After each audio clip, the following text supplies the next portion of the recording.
कि जब चारों ओर अंधेरा छा रहा हो, कोई अपना न दिखाई दे रहा हो, केवल दुख ही दुख, अशांति ही अशांति, उस समय आप देखिएगा भारी से भारी संकट की निवृत्ति के लिए एकमात्र उपाय है। यदि आप भजन नहीं करते तो आप दिमाग में लिख लीजिए, चाहे अपनी नित्य डायरी में लिख लीजिए। आप एक बात पर विश्वास कर लीजिए कि आपको कोई भी सुखी नहीं कर सकता। यदि आपको कोई सुखी कर सकता है तो आप हैं। बिल्कुल घनीभूत अर्थात ठोस बात है, इसे समझ लेना।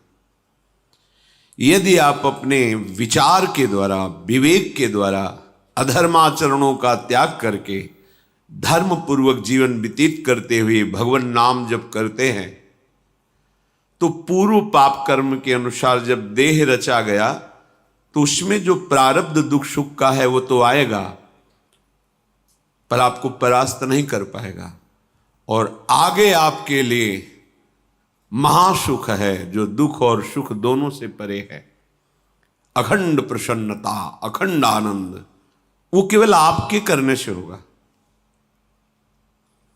उपदेश मिल सकते हैं, मार्ग बताया जा सकता है, आपको सहयोग मिल सकता है, पर चलना आपको होगा। यदि आप नहीं चले तो ये कहीं भ्रम हो कि मैं कहीं जाऊं और मेरी दुख निवृत्ति हो जाए, तो इस भ्रम को छोड़ देना आप। क्योंकि हम आप तो बहुत छोटे जीव हैं, अर्थात बहुत लघु तपस्या, लघु पुण्य वाले हैं। हम उन महापुरुषों की बात करते हैं जिन्होंने आजीवन ऐसा तप संचय किया, फिर भी उनके शरीर में भारी से भारी दुख देखे गए। ये दुख और सुख एक भ्रमात्मक इंद्रजाल है माया का, ना दुख है न सुख है। जैसे जो सपने सिर काटे कोई, बिन जागे दुख दूर न होई। ऐसे स्वप्न में तुम चक्रवर्ती सम्राट बन जाओ तो जगने पर तुम थोड़ी रहोगे, तुम जो हो वही होगे। हम भगवान के चिदानंद अंश हैं। ये भूल कर हम अपने को स्त्री पुरुष, अच्छा बुरा, धनी निर्धन, दुखी सुखी आदि आदि बहुत सा प्रपंच है, इसे हम अपने दिमाग में बैठा लिया है। जब तक आप ये प्रपंच नहीं छोड़ोगे तब तक आपको सुखी कोई कर ही नहीं सकता, क्योंकि दुखालयम नाशवान संसार का तो तुमने अस्तित्व रखा है। अगर ये किसी के दूर करने से होता तो स्वयं जगत गुरु परब्रह्म परमात्म तत्व भगवान श्री कृष्ण सामने हैं और अर्जुन को कह रहे हैं, मात्रा स्पर्शास्तु कौन्तेय शीतोष्ण सुख दुखदा आगमा पायनो अनित्यास्तास्तितिक्षस्व भारत। हे भारत, हे अर्जुन, ये आने जाने वाले अनुकूलता प्रतिकूलता, गर्मी शीतलता, अर्थात काम क्रोध लोभ मोह मद मत्सर अपमान निंदा, ये सब ताप पहुंचाते हैं। अनुकूलता सम्मान यश कीर्ति धन वैभव मानी हुई मान्यता, ये सब शीतलता पहुंचाते हैं। ये उष्णता और शीतलता, अनुकूलता और प्रतिकूलता आने जाने वाले हैं। भगवान ये नहीं कह रहे मैं मिटा दूंगा, कह रहे तास तितिक्षस्व भारत। हे अर्जुन, ये तुम्हें सहना होगा। यदि तुम इसे सह गए तो तुम्हारे हृदय में ऐसी स्थिति प्रकट हो जाएगी कि फिर ये स्पर्श भी नहीं कर पाएंगे। सहने से तुम्हारी भक्ति बढ़ेगी, तुम्हारा चिंतन बढ़ेगा, तुम्हारा स्मरण बढ़ेगा, सत्य वस्तु के लिए, सत्य तत्व के लिए तुम सुखी हो जाओगे। बिल्कुल खुली बात। आडंबर नाटक पाखंड इसकी जरूरत नहीं है। प्राकृतिक भोगों में सुख बुद्धि, देहाभिमान, विद्या रूप महत्व कुल धन यौवन अभिमान, यही तुम्हारे दुख का मूल है और ये कोई दूसरा नहीं हटा सकता।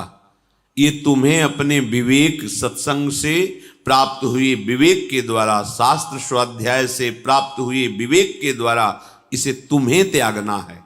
दुख तुम पकड़े हो तो छुड़ा कौन सकता है? छुड़ाना तो आपको ही पड़ेगा।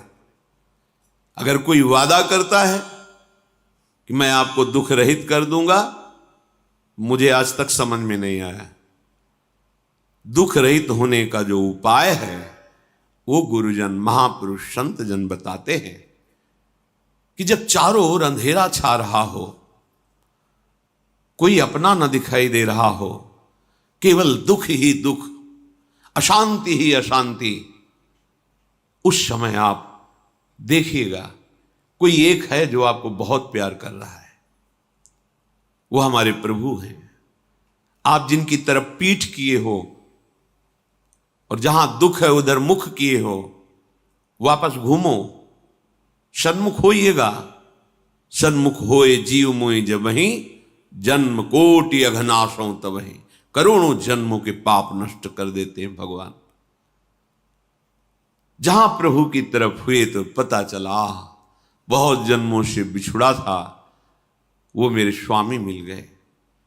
भारी से भारी संकट की निवृत्ति के लिए एकमात्र उपाय भगवान श्री हरि का आश्रय, उनके नाम का जप। सत्य मान लीजिए, आडंबर से कुछ नहीं होना। चाहे जितने जंतुर बांध लो, चाहे जितना जो कुछ जादू टोना जो मन आवे सो कर लो, बारी मथे घृत होए बरु शिकताते बरु तेल, बिनु हरि भजन न भवतरी यह सिद्धांत अपेल। विनिश्चितम बदामि तेन अन्यथा वचांस में हरि भजन्ति। अटल बात है, यदि भजन नहीं करोगे तो तुम्हें कोई सुखी नहीं कर सकता।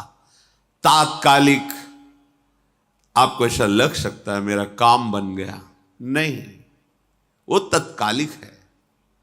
हमारा काम बनना तो तब होगा जब हमारा आवागमन मिट जाए, सदा सदा के लिए मुझे ऐसी वस्तु प्राप्त हो जाए कि जहां चाह ही खत्म हो गई, जहां दुख ही खत्म हो गया। वो हमारा स्वरूप है, वो हमारे आराध्य देव हैं। प्रार्थना मान लीजिए, भटकाव से बचिए। ये कलिकाल मलायतन मन कर देख विचार, श्री रघुनाथ नाम बिन नाहिन आन आधार। महापुरुषों ने स्पष्ट कहा है। ये मलायतन मल का आगार है। मल माने कामना, नाना प्रकार की वासना, भ्रष्ट आचरण, छल कपट, दंभ पाखंड, बोलबाला, इसका एकमात्र श्री भगवान का नाम आधार है। जो चाहत है नित्य सुख अरु मन को विश्राम, तो हित ध्रुव हित सो भजत रहो पल पल श्यामा श्याम श्यामा श्याम श्यामा श्याम। यदि सच्चिदानंद शाश्वत सुख चाहते हो, जहां से कभी हटना ना पड़े, केवल सुख ही सुख है, आनंद ही आनंद है, और मन का विश्राम चाहते हो कि भाग दौड़ मन की मिट जाए, तो बस प्रेम से बोलते रहो श्यामा श्याम श्यामा श्याम, राधे श्याम, राधा राधा राधा वल्लभ। ये बड़ी शोध करके महापुरुषों ने बात कही है। यदि आप भजन नहीं करते तो आप दिमाग में लिख लीजिए, चाहे अपनी नित्य डायरी में लिख लीजिए, जो आप दिनचर्या लिखते हैं। आपको कहीं भी कभी भी कोई भी सुखी नहीं कर सकता। गांठ बांध लीजिए, भटकने की जरूरत नहीं है। और यदि नाम जप करने लगे, धर्माचरण करने लगे, तो तुम आशीर्वाद देने वाले बन जाओगे। सातरति सातरति सा लोकांतारयति। ध्यान दीजिए, वो तर जाता है, वह तर जाता है, वो लोकों को तार देता है। जब पृथ्वी में भयंकर पापाचरण की वृद्धि हुई, असुरों के द्वारा प्रेरित होकर के जहां भी धर्माचरण, नाम कीर्तन, यज्ञ, हवन, होम, ऋषि मुनि विध्वंस कर दो, क्या हुआ? कोई दूसरा दिखाई दिया क्या? नहीं, किसी की सामर्थ्य नहीं थी। सब मिलकर के ब्रह्मा जी के पास गए, जो ईश्वर कोटि के महापुरुष, सबने ब्रह्मा जी से प्रार्थना की। ब्रह्मा जी ने कहा, हम भी जिनके सेवक हैं वही प्रभु अब हमारे दुख का निवारण कर सकते हैं। सोचो, आप किसी और से दुख निवृत्त कराना चाहते हैं? जिसने सृष्टि बनाई है, भगवान ब्रह्मा जी भी कह रहे हैं मैं जिनके सेवक हूं वही प्रभु हमारे और आप सबके दुखों का निवारण करते हैं। तो आपको समझ में नहीं आ रहा कि एकमात्र भगवान श्री हरि ही हमारे दुख का निवारण कर सकते हैं। हमें कहीं भागने दौड़ने की जरूरत नहीं है। साधु समागम इसलिए किया जाता है कि हृदय पवित्र हो जाए, पवित्र हृदय की पहचान बुद्धि में विवेक का प्रादुर्भाव हो जाए, और विवेक से मोह का नाश करके हम निरंतर प्रभु के प्रेम में डूबे, भजन में डूबे। सबने एक साथ मिलकर के विचार किया कि महासुख सिंधु प्रभु से विनय करनी तो कहां जाया जाए? वैकुंठ चले, किसी ने कहा क्षीर सागर चले। अपनी अपनी भावना व्यक्त कर रहे थे। तेहि समाज गिरजा में रहेऊ, अवसर पाई वचन एक कहेऊ, हरि व्यापक सर्वत्र समाना, प्रेम ते प्रगट होई मैं जाना। हे गिरिजा, परम वैष्णवाचार्य भगवान महादेव जी कहते हैं, उस देव समुदाय में हम भी थे। हमने कहा कि हमारे तो हृदय में बात ऐसी आती है कि कहीं भागने की जरूरत नहीं है। हरि व्यापक सर्वत्र समाना, जैसे वो वैकुंठ में विराजमान है, क्षीर समुद्र में विराजमान है, ऐसे कण कण में विराजमान है। बस तुम प्रेम से पुकारो, जहां पुकारोगे वहीं प्रभु प्रकट हो जाएंगे। नाम बाणी जहां श्याम श्यामा तहां, नाम बाणी निकट श्याम श्यामा प्रगट। सिद्ध सिद्धांत है, भटकने की जरूरत नहीं।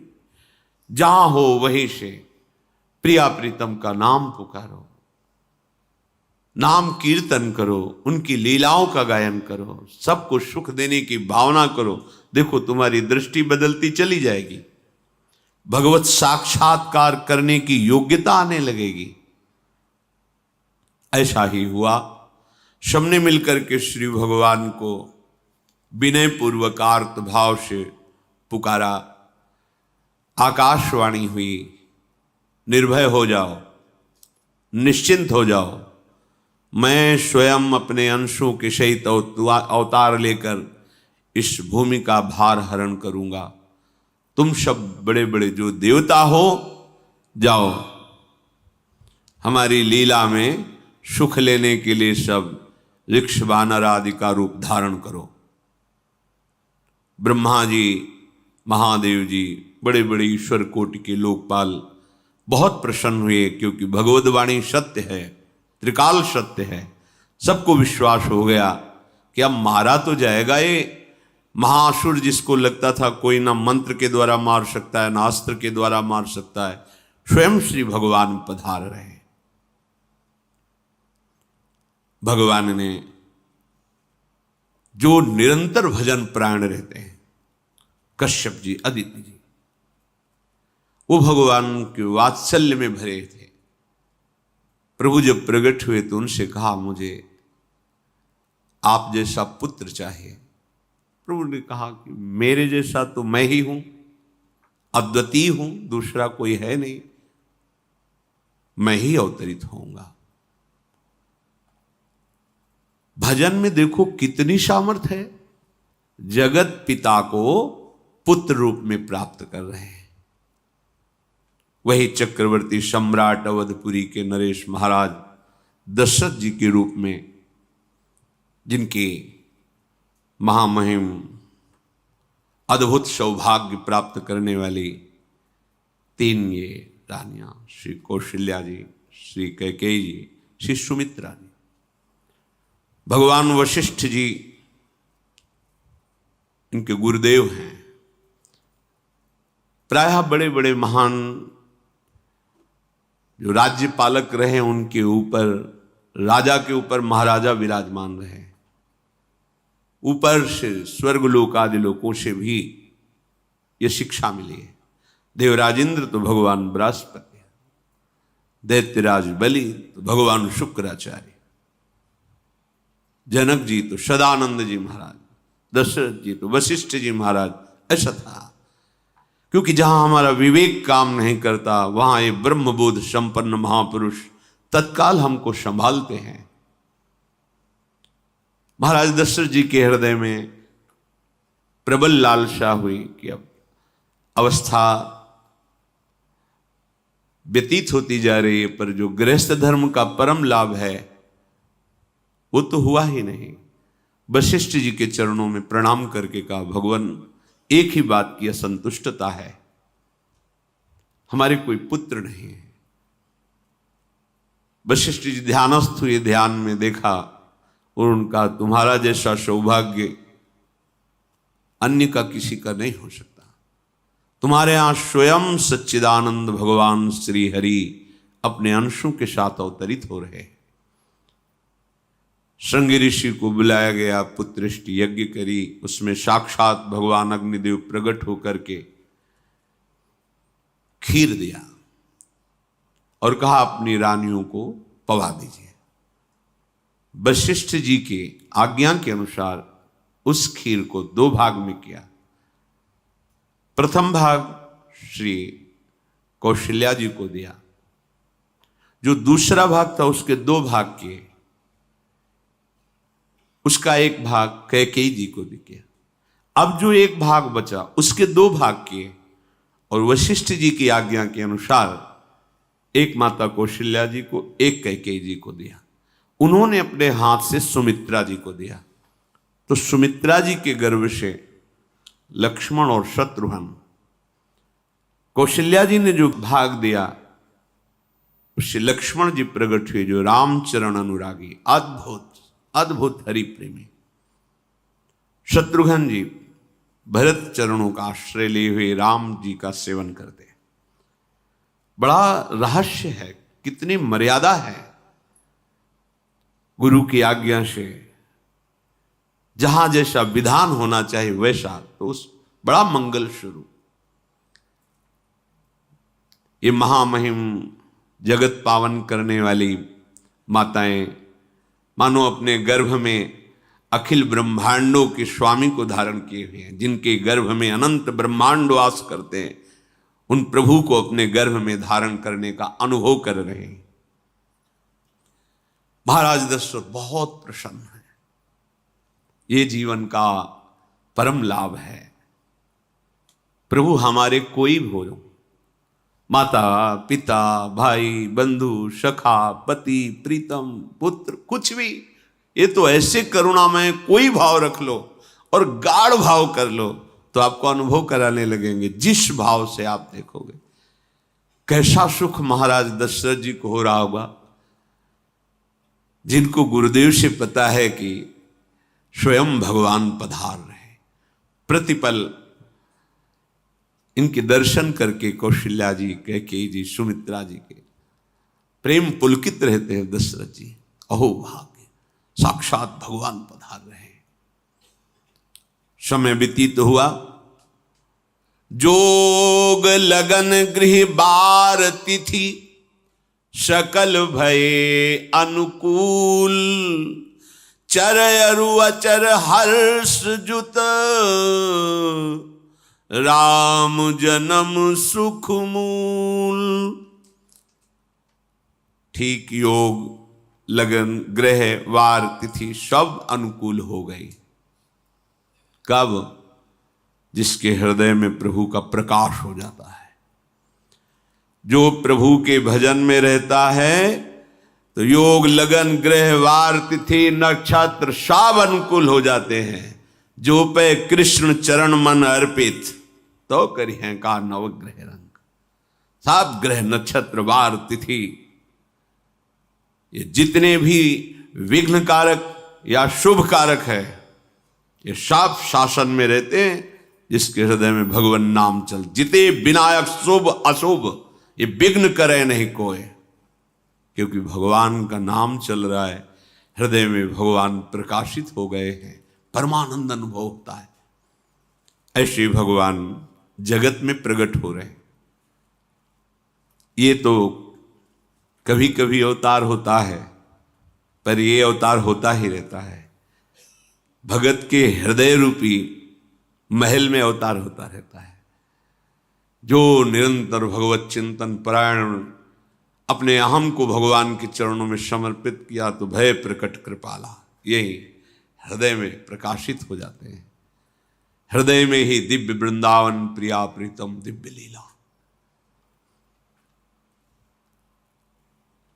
चैत्र का महीना, नवमी तिथि, शुक्ल पक्ष, अभिजीत मुहूर्त, ठीक दोपहर का समय 12 बजे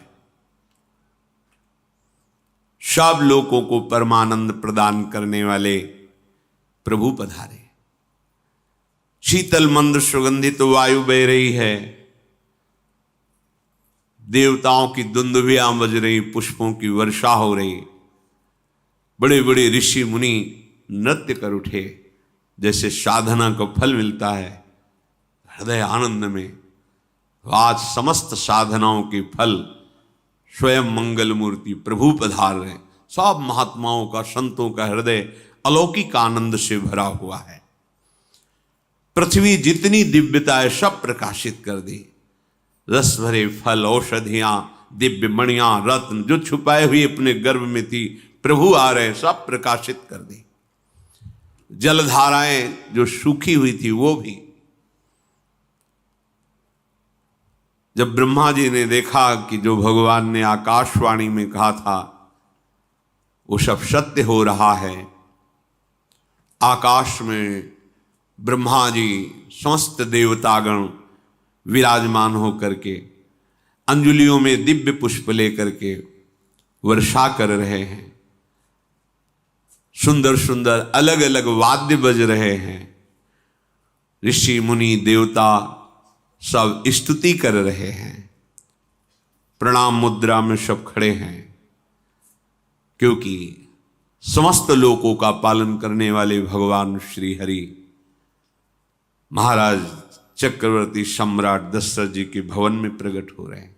तो आकाश में सब ईश्वर कोटि के महापुरुष पुष्पांजलि अर्पित कर रहे हैं। उसी समय भगवान का प्रादुर्भाव होता है। भगवान कभी गर्भ से नहीं प्रकट होते, लीला होती है, ऐसा अनुभव होता है गर्भ है, पर पहले भगवान भगवान के रूप में प्रकट होते हैं, फिर वो बालक बन जाते हैं। कभी ऐसा कहीं नहीं मिला, अनुभव होता है ऐसा, समय से गर्भ रहा, समय से गर्भ बढ़ा, ऐसा अनुभव होता है, पर भगवान प्रकट होते हैं। इसीलिए भय प्रगट कृपाला दीन दयाला कौशल्या हितकारी हर्षित महतारी मुनि मनहारी अद्भुत रूप विचारी लोचन अभिरामा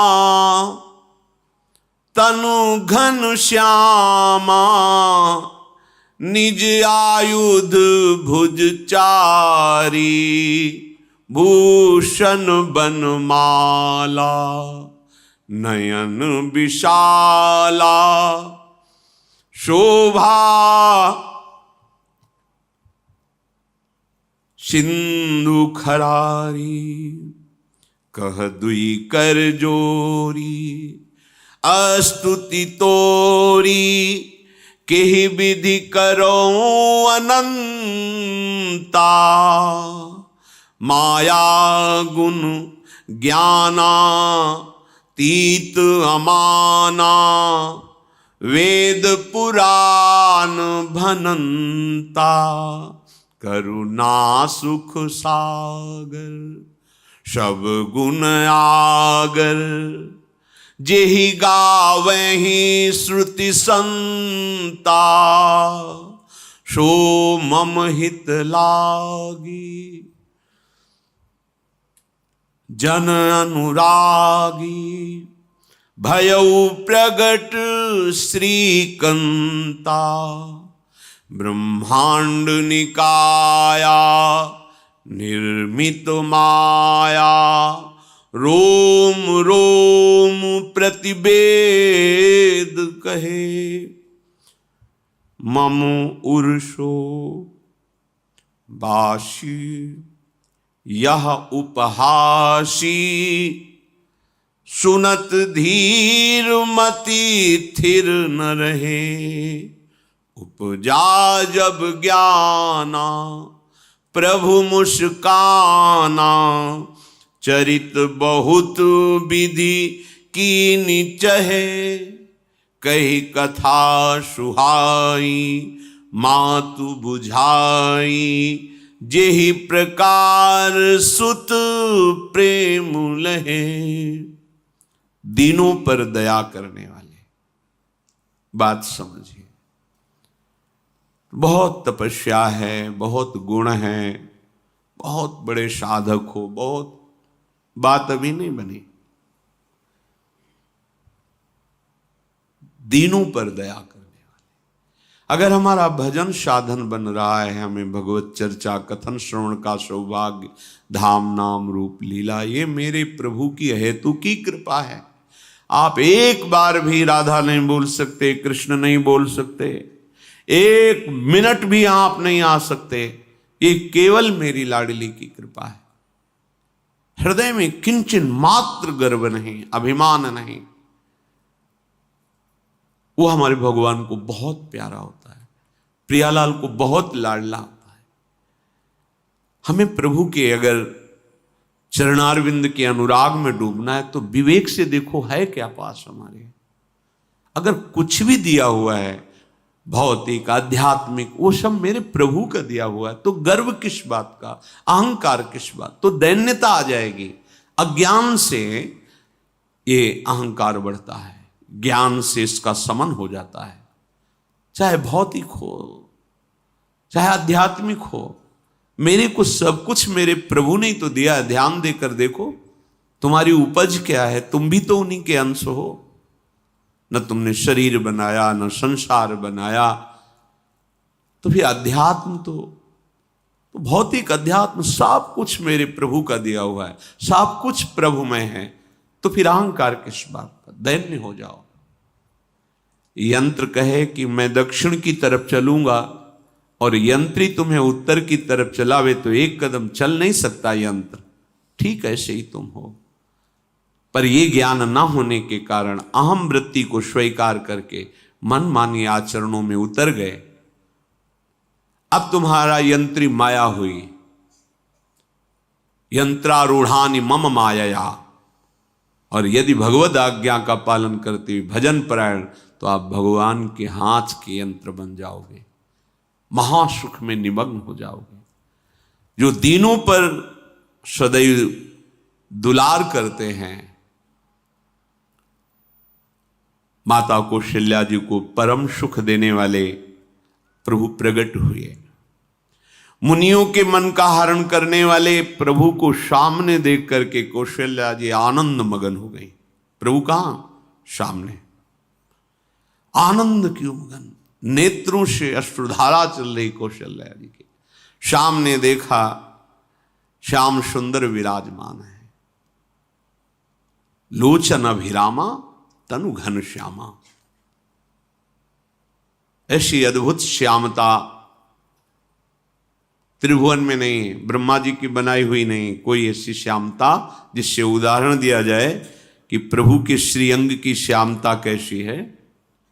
वो बस संकेत के लिए चंद्र शाखा न्याय के अनुसार भले कह दे, नहीं प्राकृतिक ऐसी रचना ही नहीं है जो हमारे प्रभु की इंद्रनील मणि श्याम मनोहर, वो है ही नहीं।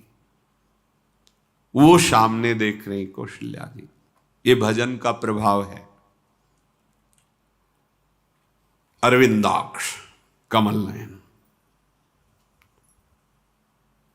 देखते ही चित्त चुरा जाए, ऐसे नेत्र हैं प्रभु के। अजान बाहु लंबी भुजाएं। और जब प्रभु जहां प्रकट होते हैं, चाहे वो कंस कारागार हो या अवधपति का महल हो, पहले वैभव से प्रकट होते हैं। ऐश्वर्य स्वरूप, समस्त आयुध, समस्त वैभव, दिव्याभूषण, बनमाला, 4 भुजाएं, शोभा के समुद्र, आसुरी वृत्तियों का, भावों का, व्यक्तियों का नाश करने के लिए प्रभु प्रकट हुए हैं। इसीलिए प्रभु से भी बढ़कर प्रभु का नाम है। वो व्यक्ति का नाश नहीं करता, वो वृत्ति का नाश करके भगवत दासत्व प्रदान कर देता है। बहुत अपार महिमा भगवान नाम की है, प्रभु के नाम की है। प्रभु प्रकट होते हैं तो दुष्टों का विनाश करते हैं, लेकिन प्रभु का नाम जिसके हृदय में प्रकट होता है, दुष्टता का नाश करके उसे जगत पावन करने वाला बना देता है। तीर्थी कुर्वन्ति तीर्थानि, वो जहां चरण रख दे उसे निष्पाप कर देता है। भूमि को, वायु को निष्पाप कर देता है, जिसकी जिह्वा पे नाम चलता है। मैया ने देखा, कौशल्या जी ने, जगत के स्वामी सामने विराजमान, दोनों हाथ जुड़ गए। हे अनंत, मैं कैसे आपकी स्तुति करूं? वेद पुराण ये सब स्तुति करते हुए हार गए। नेति नेति कहकर आपका पार नहीं पाए। माया से, गुणों से, ज्ञान से भी आप परे हैं, असीम हैं, अनंत हैं। श्रुतियां, संतजन सदैव आपका यश गान करते रहते हैं। हे दया के समुद्र, हे शब्द, सुखों के धाम, गुणों के धाम, भक्तजन सदैव आपका गान करते रहते हैं। आज वही प्रभु मेरे सामने प्रकट हैं। हे श्रीपति, आप मुझे सुख प्रदान करने के लिए मेरे नेत्र गोचर हुए। अरे जिनके रोम रोम में अनेकों ब्रह्मांड वास करते हैं, एक रोमकूप में अनेकों ब्रह्मांड वास, वो प्रभु मेरे पुत्र कहलाए, ये तो हंसी की ही बात है। मेरी बुद्धि विचलित हो रही। प्रभु कहां आप असीम महिमा अनंत विराट, आप मेरे पुत्र। जब ऐसा वर्णन कर रहे तो प्रभु मुस्कुराए।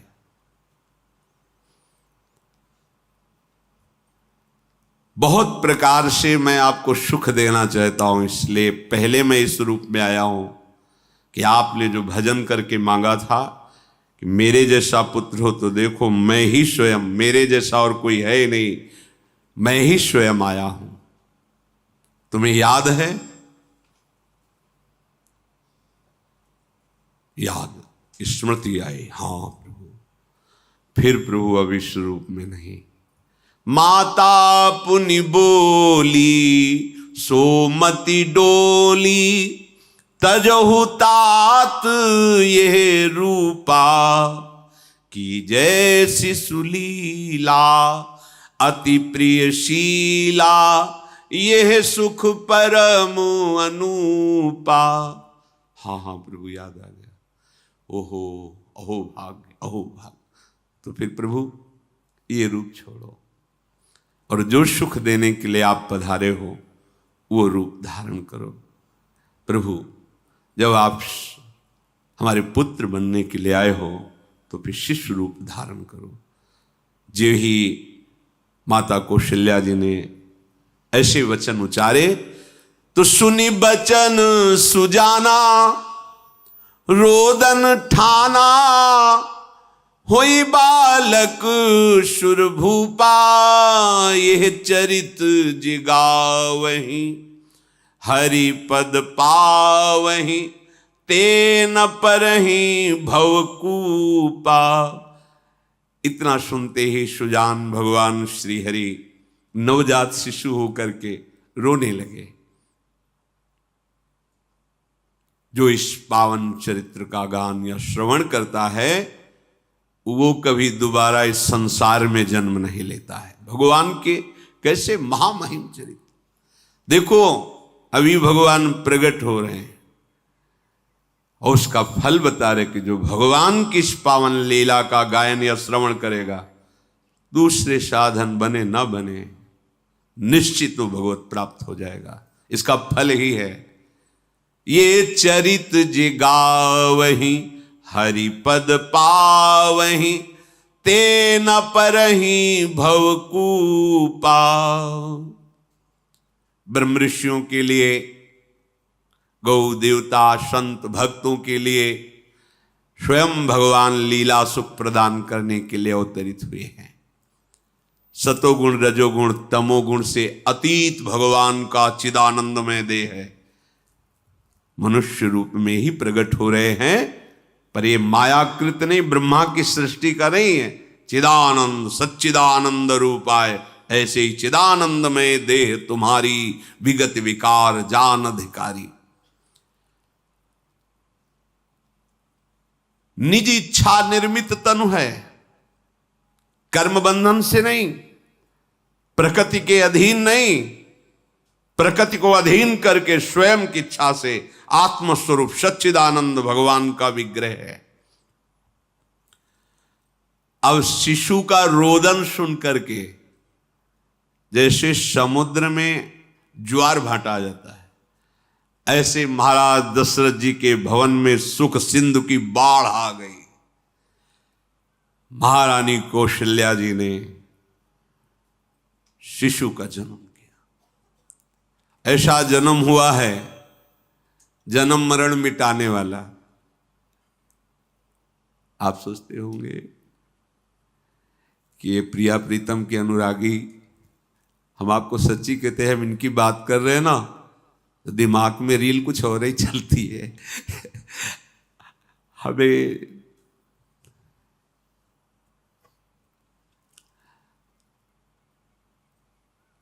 आनंद की उमगन मेरे प्रभु हैं। कल जब इस प्रसंग का गायन करना है तो थोड़ा चिंतन कर रहे थे, तो जब जनकपुर की सीमा में भगवान विश्वामित्र जी के साथ पधारते, आगे प्रसंग आएगा, और जानकी जी जब पुष्प वाटिका में प्रभु की जब दृष्टि पड़ती है और दोनों दृष्टि मिलती है, तो उस समय दिखाई दे रहा था इतना भी अंतर नहीं था, इतना भी अंतर नहीं था। तो वे बता रहे प्रिया प्रीतम, इतना भी अंतर है। उनके जब नेत्रों में केवल देख रहे थे तो वही नेत्र थे, रूप और स्थान अलग था, लेकिन नेत्रों में वही था। जो देखते, जो यहां देखते वही वहां दिखाई दे रहा था। दोनों नेत्रों में पहचान हो जाती, जैसे अपना पति है ना, और वो किसी सुंदर नाटक में वो किसी दूसरे का पति बन करके स्वांग कर रहा हो तो उसको जलन थोड़ी होती है, उसको लगता है कि मेरा प्रीतम कितना अभिनय में प्रवीण है, ओहो मेरा प्रीतम, मेरा प्रीतम। वो आनंदित होती उसे देख के, मेरा प्रीतम अभिनय में कितना प्रवीण है। उपासक अपनी ही धारा में रहे,